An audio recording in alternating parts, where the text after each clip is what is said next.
Hello viewers, আসসালামু আলাইকুম। আজকে আমি রান্না করব হচ্ছে দন্দুলের ভাজি।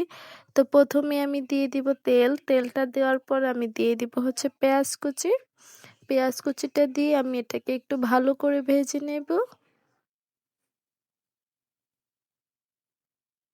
তোমার পেঁয়াজটা কিন্তু ভাজা হয়ে গেছে। এখন আমি দিয়ে দিব হচ্ছে দন্দুলগুলো। এখানে আমি দুটো আলু কেটে দিয়েছিলাম। আপনারা চাইলে নাও দিতে পারেন। তো দেয়া হয়ে গেছে। এখন আমি দিয়ে দেব হচ্ছে পরিমাণ মতো লবণ। আর দিয়ে দিব হচ্ছে হলুদের গুঁড়ো।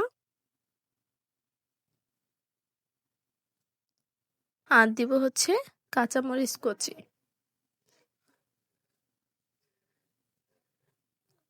এখন এটাকে আমি একটু ভালো করে মিশিয়ে নেব।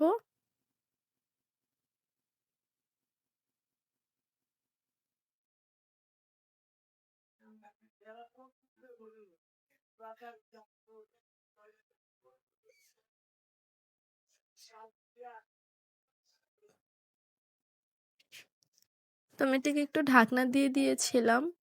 এই তো অনেকটাই কমে আসছে। এখন আমি এটাকে ভালো করে মিশিয়ে আবার ঢাকনা দিয়ে ঢেকে দেব। তো দেখুন কতটা কমে গেছে, আর এটা থেকে কিন্তু অনেকটাই পানি বের হবে।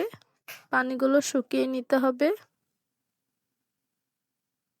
আমি একটু এভাবে নেড়েচেড়ে মিশিয়ে নেব।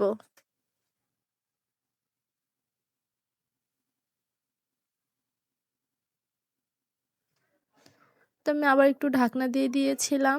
এখন এটা থেকে অনেকটাই পানি বের হয়েছে। আমি এটাকে আস্তে আস্তে জাল করে পানিটা শুকিয়ে নেব।